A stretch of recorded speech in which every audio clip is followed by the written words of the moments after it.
El Ministerio Internacional presenta su programa Un Aliento de Vida. El Espíritu de Dios me ha hecho y el aliento del Todopoderoso me da vida. Job 33:4. Una palabra de poder y unción que llenará tu espíritu.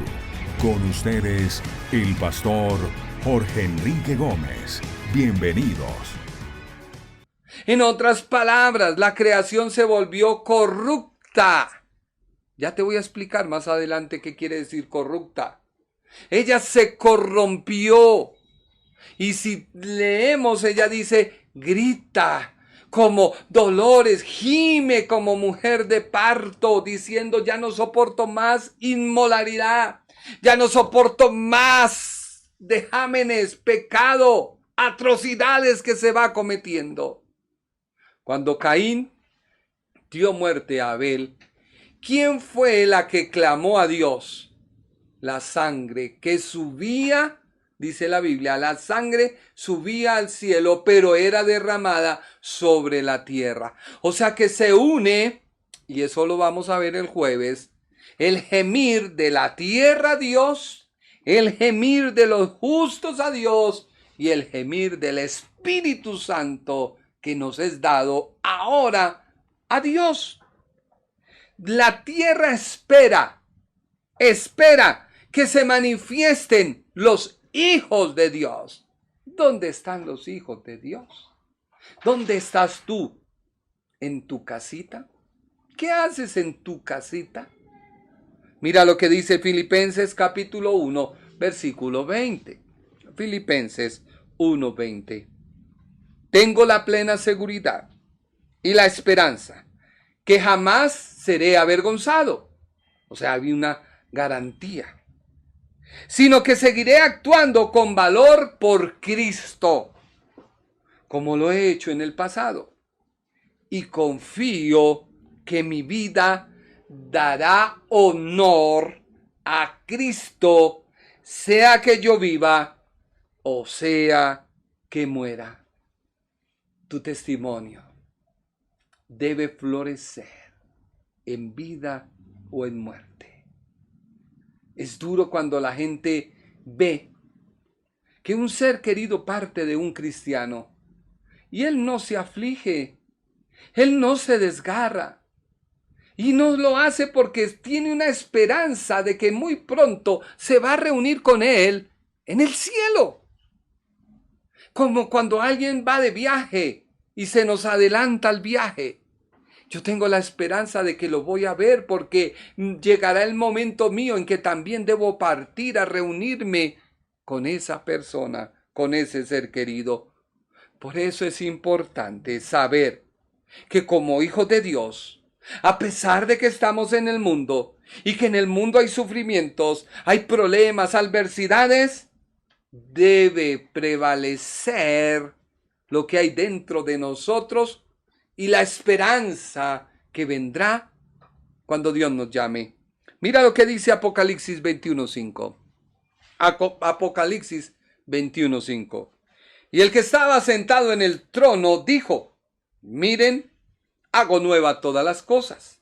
Entonces me dijo, escribe esto, porque lo que te digo es verdadero y digno de confianza, o sea, es seguro, es certezo.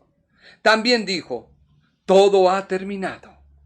Yo soy el alfa y el omega, el principio y el fin. A todo el que tenga sed, yo le daré de beber gratuitamente de los manantiales del agua de la vida. Pero mira lo que dice el versículo 7.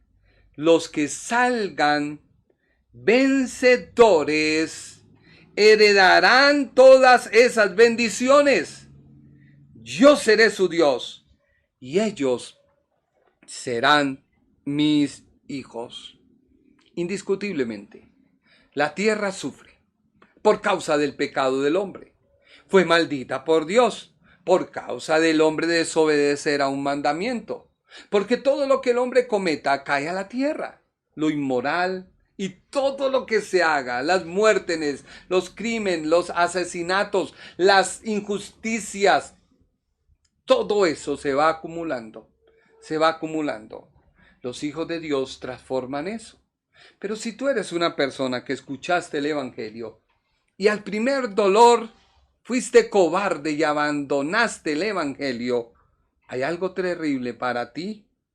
Pero si tú eres una persona que me ves y no crees a lo que te digo, dices, es locura, este tipo está loco, ¿cómo va a decir todo eso?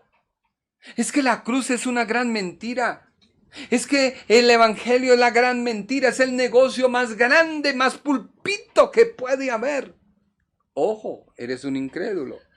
Te estás volviendo un corrupto porque estás hablando algo que no conoces. Mira lo que dice Apocalipsis 21:8 para todos aquellos que no vencen. Que no vencen. Pero los cobardes y los incrédulos, los corruptos, los asesinos, los que cometen inmoralidades sexuales, los que practican la brujería, los que rinden culto a ídolos y todos los mentirosos tendrán su destino en el lago de fuego que arde con azufre. Esta es la segunda muerte. Así que tú puedes ver y entender que para haber un vencedor tiene que haber un perdedor. Y que tú no seas el perdedor, que tú seas el vencedor. Porque solo al vencer es que nosotros salimos de la tribulación. En la tierra habrá tribulación. Alguien me preguntaba y me decía, pastor, ¿por qué hay tanto dolor en la tierra? Por causa del pecado. ¿Pero por qué Dios permite que mueran niños inocentes? Por causa del pecado. La gente ha sacado a Dios de su vida. Y al sacar a Dios de su vida, pues quedamos al destino que tiene la tierra, que es maldición, por causa de nuestro pecado. Mira lo que dice Juan 16:33. Juan 16:33. Estas cosas os he hablado para que en mí tengáis paz. En el mundo tendréis tribulación, pero confiad, yo he vencido al mundo. Y es que el sufrimiento en determinado momento es necesario para tú conocer quién es Dios. Tú necesitas conocer a Dios porque tuviste una crisis económica. ¿Cómo vas a saber que Dios es tu proveedor?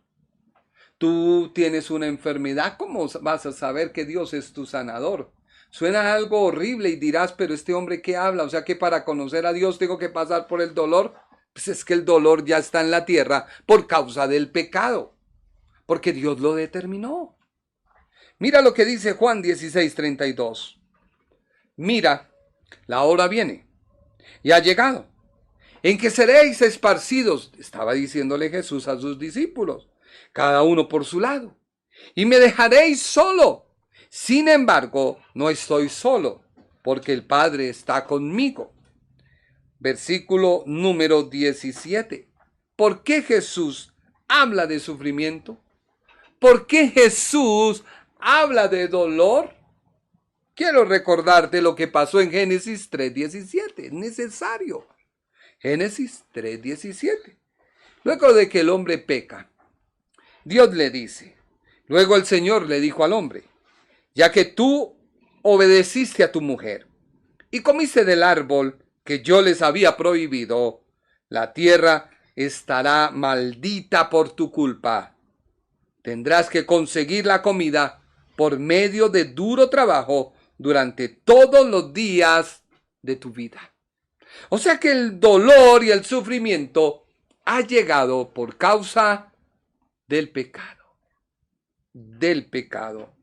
Este concepto lo tenía claro el apóstol y lo tienen claro los judíos porque ellos esperan la llegada del Mesías no solo para el cumplimiento profético, sino porque con la llegada del Mesías viene la esperanza de que Dios hará un día nuevas todas las cosas. Por eso es importante la llegada del Mesías para Israel. El Mesías ya llegó, pero Israel no lo ha querido entender. Israel no lo ha querido comprender, lo rechazó, no lo acepta. porque ellos ven la profecía de lo que es el Mesías triunfante, pero no quieren ver lo que es el Mesías sufrido. El Mesías sufrido ya llegó, ya vino, está entre nosotros, habita en nosotros, pero muy pronto vendrá y se manifestará el Mesías triunfante. Mira lo que dice Romanos 8:20. El apóstol tenía claro que había una promesa, una esperanza que Dios le había dado a la nación de Israel de crear algo nuevo. Ya lo vimos el día viernes en Isaías, el jueves, en Isaías 65:17, que Dios le dijo a Israel: haré unos nuevos cielos y una nueva tierra, y todo esto será destruido. Pero dice el apóstol que eso, este presente, porque él les está hablando de un presente y un futuro, y les está diciendo que el presente es de sufrimiento a causa del pecado. Romanos 8:20. Contra su propia voluntad, toda la creación quedó sujeta a maldición. Ya te leí el porqué. Pero con gran esperanza. ¿De qué? De que será liberada de esa maldición. En otras palabras, la tierra sufrió corrupción. ¿Qué es corrupción o la palabra corrupción? Según el diccionario Vine del Nuevo Testamento, la palabra ora significa ser inferior o estar en una condición de esclavitud a la que se somete porque su inmoralidad o su tendencia moral es hacia hacer lo malo. Por ello la vida del cristiano, lo corruptible, su moralidad, su corrupción, debe vestirse de incorrupción. Primera de Corintios 15:53. Pues nuestros cuerpos mortales tienen que ser transformados en cuerpos que nunca morirán. Esa es la esperanza que espera Israel con la llegada del Mesías. Cuerpos que nunca morirán. Nuestros cuerpos mortales deben ser transformados en cuerpos inmortales. Versículo 53. Entonces, cuando nuestros cuerpos mortales hayan sido transformados en cuerpos que nunca morirán, se cumplirá la siguiente escritura: la muerte es devorada en victoria. ¡Oh muerte! ¿Dónde está tu victoria? ¡Oh muerte! ¿Dónde está tu aguijón?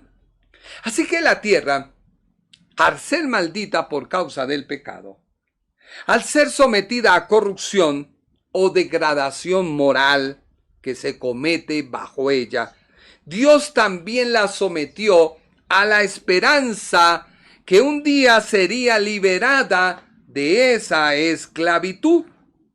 Dios le promete eso a Israel. Dios le dice a Israel, Isaías 65:17. Isaías 65:17. Dios dijo: llénese de alegría, porque voy a crear algo nuevo. Voy a crear un cielo nuevo y una tierra nueva.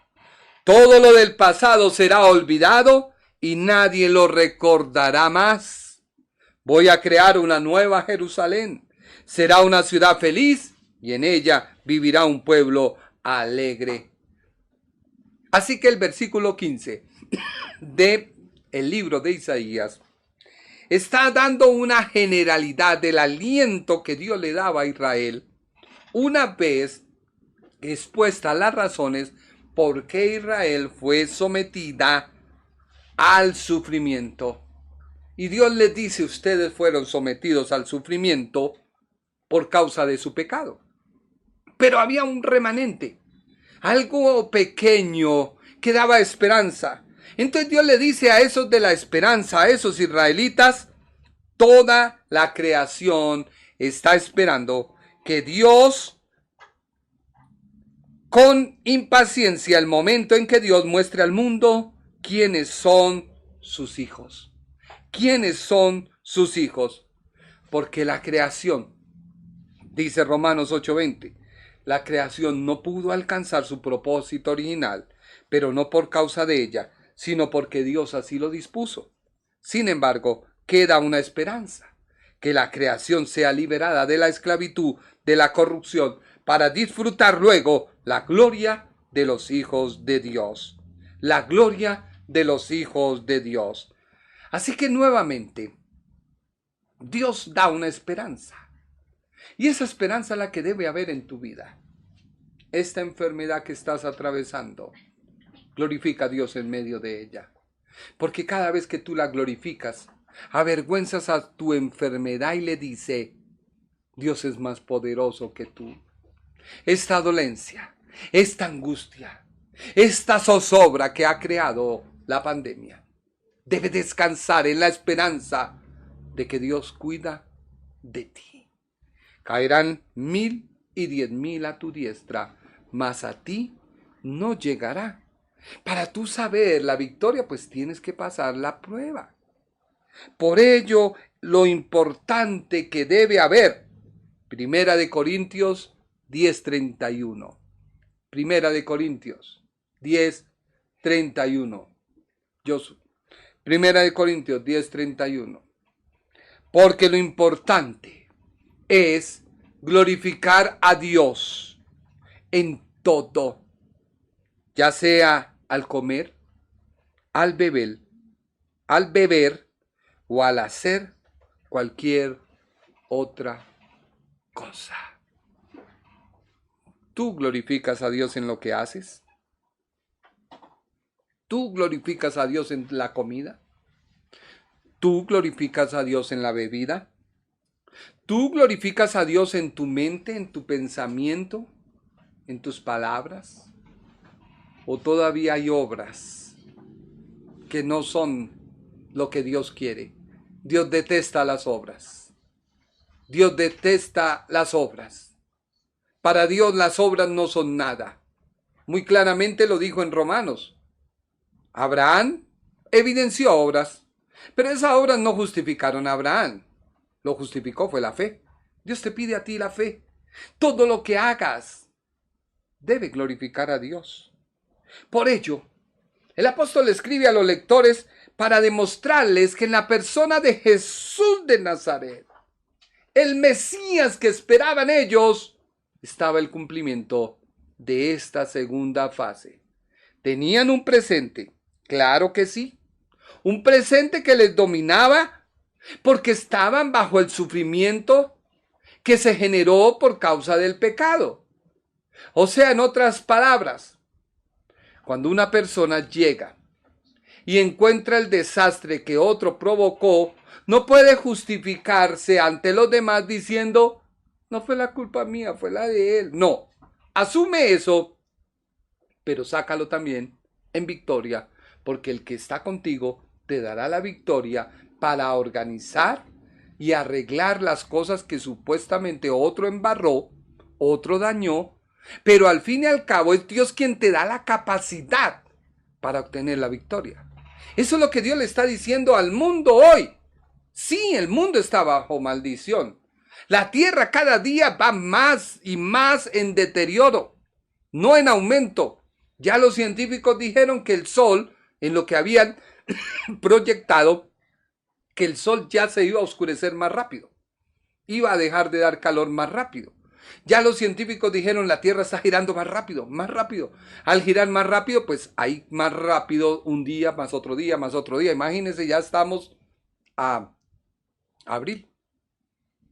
Entonces, ¿eso lo va a detener alguien? No, pero sí la tierra va a recibir la bendición de los hijos de Dios. Si tú llegas a un lugar donde había brujería, la brujería huye.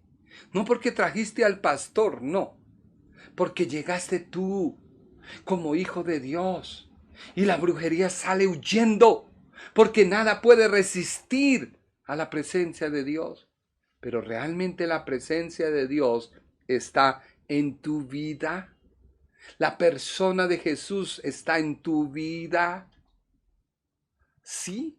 O quizás en tu vida hay más obras, más pecado, más mundanalidad, disfrazada de apariencia, en obras y en legalismo y en mirar lo palpable. Porque es que ese sí tiene el hogar. Es que ese sí tiene, mejor dicho, una vida. ¿Qué vas a saber tú lo que hay de puertas para adentro en un hogar? Tú tienes que ser una luz que cuando se abra la puerta de tu hogar, brille la gloria de Dios de ti y se refleje a los demás de tal manera que yo ya no me justifico. No es que él cometió pecado. Y es que, Señor, él pecó y entonces yo asumí que el cristianismo es malo. No, no, no, no, no. No. Cada uno pecará, cada uno hará cosas malas porque hay en un obrar. Pero todo eso al ser sometido a la cruz de Cristo cada día, debes renunciar. El que peca, ya no peque más. Ya lo hemos estudiado. Así que el pensamiento o la idea que tiene Israel de dos facetas del sufrimiento de la tierra que será transformado a la llegada del Mesías es lo que el apóstol les dice, ya se cumplió. Ya se cumplió en Jesucristo. Ya se cumplió. Ahora, ¿qué estamos esperando? La renovación del mundo que un día será real. Por ello es de vital importancia para el pueblo judío la llegada del Mesías prometido, porque al igual que Moisés, que dio dirección a la nación de Israel cuando salía de la esclavitud de Egipto, este Mesías dará dirección a la nación de Israel, y no solo a Israel, sino al mundo, a ser liberados de esta esclavitud del pecado y de maldición a lo cual fue sometida la tierra. Por ello el apóstol apela a esa idea que era de total conocimiento para todos los judíos de su época. El apóstol dice, y hoy nos dice, que la condición humana es corruptible o moralmente mala. Por ello es necesario tener en tu vida y en la mía al Espíritu Santo.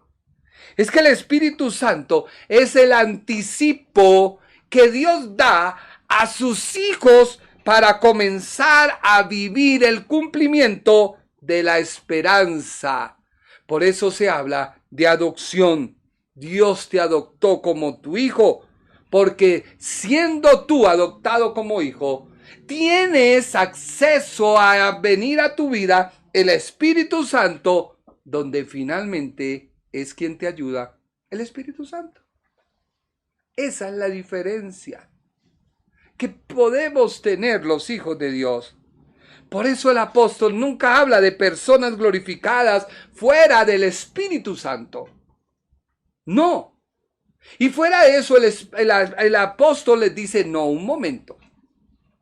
No estoy hablando de que la gente va a ser glorificada en el Espíritu, no. Les estoy diciendo que el cuerpo o este vehículo o esta naturaleza humana, que es el vehículo por el cual el pecado se mueve, por eso el cristiano nunca debe creerse firme, porque el que se cree firme, mira que no caiga, sino por el contrario. El apóstol le decía, azoto mi cuerpo, lo someto a servidumbre, porque es que a veces cuando uno recibe un conocimiento, a veces el conocimiento le quiere jugar la mala pasada de uno envanecerse a través de los demás por creerse lo que uno ha estudiado, lo que uno ha visto, porque le queda el tiempo de ponerse a estudiar en referencia a otro que ni siquiera sabe de algo.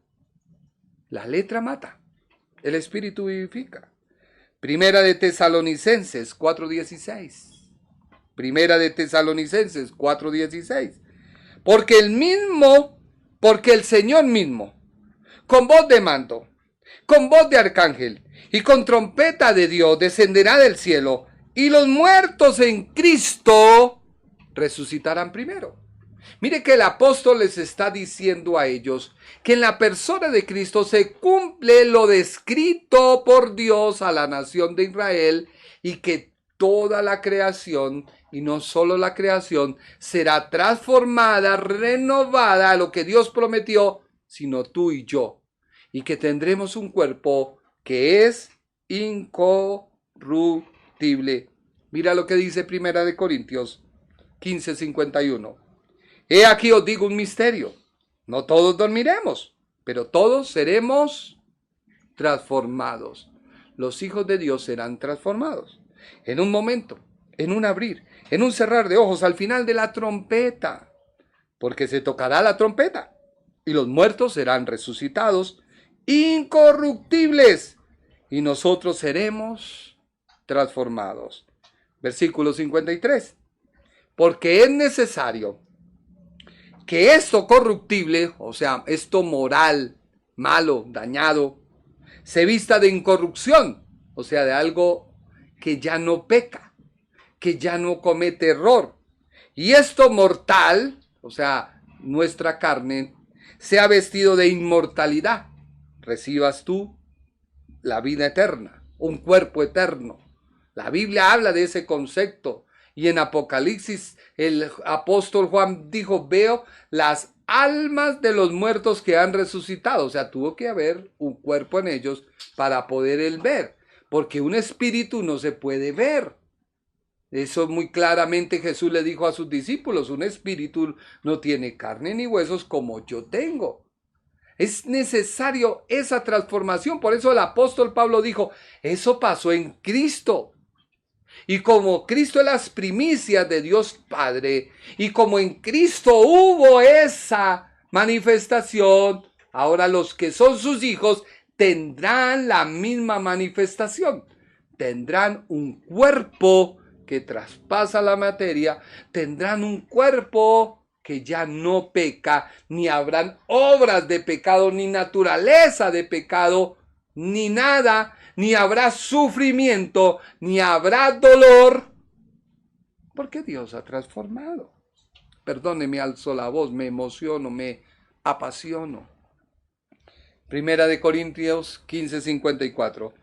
Y cuando esto corruptible se haya vestido de incorrupción, y esto mortal se haya vestido de inmortalidad, entonces será cumplida la palabra que está escrita, sorbida es la muerte.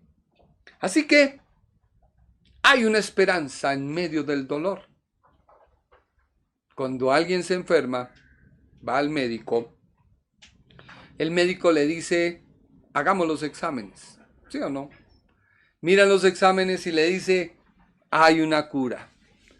El hecho de que le digan que ya hay una cura no quiere decir que ya se curó. Tiene que hacer un proceso y someterse a medicamentos. Y esos medicamentos van a hacer que la persona se cure. Hoy Dios te está diciendo lo mismo. La radiografía del mundo es que está mal, está en pecado, está en sufrimiento, está bajo maldición. Pero hay una esperanza que Dios traerá.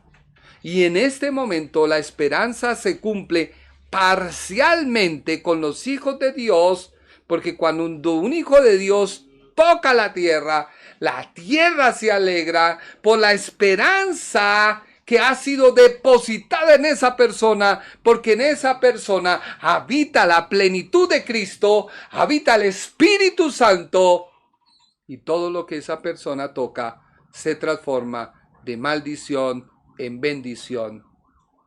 Por eso Satanás quiere acabar la iglesia. Por eso Satanás quiere acabar el cristianismo. Porque cuando él acaba el cristianismo y la iglesia, el pecado avanza y avanza y no hay nadie que lo detenga. Romanos 8:23. No solo el mundo, sino también nosotros sufrimos. Pero ya tenemos el Espíritu como anticipo de la promesa de Dios. Ahora esperamos que Dios nos dé de todos los derechos que como hijos suyos, cuando nuestros cuerpos sean liberados. Mira que la Biblia está afirmando lo que te estoy diciendo. Versículo 24. Cuando fuisteis salvos, recibiste esa esperanza. Pero una esperanza que no se ve, no es realmente una esperanza. ¿Para qué esperar lo que ya se ve? Tienes que creer en la palabra de Dios. Romanos 8:25. En cambio, nosotros estamos esperando lo que aún no podemos ver y lo esperamos con paciencia. Así que el día del Señor viene y todo creyente debe saber que este mundo no es su hogar. Por eso es tan fácil cuando alguien se para en un micrófono y dice: vengan, voy a orar porque tengo el poder para que tu enfermedad se vaya, para que tu problema económico se vaya. ¿Cuántas casas quieres? Una, no, muy poquito, pide así unas 3. Yo tengo el poder, y la gente corre y hace filas. Porque la gente quiere obviar, quiere deshacerse de los procesos. Mira lo que dice Segunda de Pedro 3:10. Segunda de Pedro 3:10. Pero el día del Señor vendrá como un ladrón. En aquel día los cielos desaparecerán como un estruendo espantoso. Los elementos serán destruidos por el fuego. Y la tierra, con todo lo que hay en ella, será quemada. Ese es el concepto bíblico. Por eso el apóstol le decía a ellos: la tierra ha sido sometida a sufrimiento, a maldición. No porque ella lo quiso, sino por causa de Dios. ¿Y Dios por qué tuvo que hacerlo? Por causa de la culpa del hombre. ¿Y por qué el hombre tuvo culpa? Porque pecó y desobedeció a un mandato de Dios. Si uno al hijo le dice: hijo, no se meta esa tapa a la boca, porque en cualquier momento esa tapa la traga, se le atora en la boca y él no hace caso, ¿quién lleva el sufrimiento? El que no hace caso, porque toca meterle los dedos, romperle la boca, hacer un poco de cosas para sacarle esa tapa o hacer no sé qué para que la expulse, porque no quiere hacer caso. Pero tanto va el cántaro al agua que hasta un día se rompe. Por ello el apóstol describe la vida cristiana como una vida triunfante, la cual la disfruta el creyente en esperanza. ¿Por qué? Porque la victoria que le ha sido dada al creyente, por eso el apóstol decía: ya estamos sentados con Cristo en su trono. Y tú dirás: pero ¿cómo me siento si todavía en mi vida hay obras de pecado? Es que esas obras tienen que morir. Y tienes que permitir que el fruto del Espíritu Santo avance más en ti que el mal. Hay un lugar que conocemos, ¿cómo se llama eso? 2 quebradas, 2 ríos, allá por los lados de Chuachí, que nos llevó La Unión. Allá nos llevó nuestro amigo y hermano Mario Cifuentes, a La Unión. Y en esa unión viene un río de agua negra. Y viene un río de agua blanca. Y al final se mezclan. ¿Y quién cree que gana? El agua negra. Así es la naturaleza. Cuando tú dejas de leer la Biblia, de orar, de ayunar, esas aguas negras corrompen más rápido a tu agua limpia, que es el Espíritu. Lo acallas, lo callas. Como cuando un día dije: cállese, que es que yo sé el que soy y el que tengo el conocimiento. Así te pasa tu carnecita al Espíritu Santo y el Espíritu Santo se apoca. Mira lo que dice Juan 14:20. Jesús le dice a Dios Padre: el cristiano ya no vive en este mundo. El cristiano debe vivir en Cristo. Mas no ruego solamente por estos, sino también por los que han de creer en mí por la palabra que hay en ellos. Como Cristo vive en ti, por la palabra que oyes. Oye más palabra, oye más Biblia. No escuches tanta fábula, porque la fábula no te va a alimentar. Y cuando venga el problema, la fábula no te va a ayudar, porque lo que a ti te ayuda es la palabra. Juan 14:21. Para que todos sean uno, como tú, oh Padre, en mí y yo en ti. Y los Jesusolos no han logrado entender esto. La unidad que hay en Dios. Para que todos sean uno, una unidad. Como tú, oh Padre, en mí, yo en ti. Hay dos personas. Que también ellos sean uno en nosotros. Para que el mundo sepa que tú me enviaste. Así que tu vida está escondida en Dios. Colosenses 3:3. Mira este pasaje, me apasionó, me encantó, me fascinó. Colosenses 3:3. Ustedes han muerto a su vieja manera de vivir. ¿Te gusta la pornografía? No has muerto. ¿Te gusta el chisme? No has muerto. ¿Te gusta el criticar? No has muerto. ¿Te gusta el reflejar tu vida por la desgracia de otro? No has muerto. Colosenses 3:3 dice, pero ustedes han muerto a su vieja manera de vivir. Y ahora la nueva vida que disfrutan con Cristo está guardada en Dios. ¿Quieres saber que el sufrimiento que se vive en este mundo no es comparado a la gloria de Dios? Disfruta tu vida en Cristo. Vívela con Cristo. Porque si tú la vives en Cristo, con Cristo, estás guardado en Dios. Por eso debes saber, solo debes saber que este mundo no puede ser hogar. No mires el sufrimiento de esta tierra, porque esta tierra fue sometida a sufrimiento.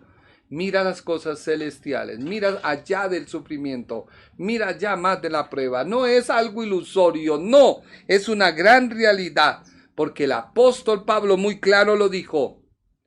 Donde abunda el pecado, sobreabunda la gracia de Dios. Espero que este tema haya quedado claro. Cualquier pregunta o inquietud, no dudes en hacerla. Acá hay un equipo de trabajo en cabeza de mi amada esposa y mis 3 hijos que están dispuestos y preparados a contestarte. Y damos gracias a Dios por ello. Gracias por su atención, de verdad me siento gozoso. Comparte este tema. Nuestro propósito no es buscar like, no, es que tú seas edificado por la palabra, que tú la escuches, medita en cada pasaje que te damos, el tiempo corre, el tema es largo y a veces se vuelve uno como cansón, pero esperamos que la palabra de Dios crea en ti una esperanza de que todo pasará, pero la palabra de Dios no. Y si la palabra de Dios vive en ti, tú nunca pasarás. Porque todo pasará menos la palabra de Dios. Por eso si la palabra de Dios está en mí, habrá vida eterna en mí. Porque la palabra de Dios nunca volverá vacía. Muchas gracias por su tiempo. Que Dios los bendiga y que Dios los guarde. El Ministerio Internacional presentó su programa Un Aliento de Vida. Venid a mí los que estáis trabajados y cargados, y yo os haré descansar. Mateo 11:28. Un aliento de vida. Una palabra de poder y unción que llenará tu espíritu.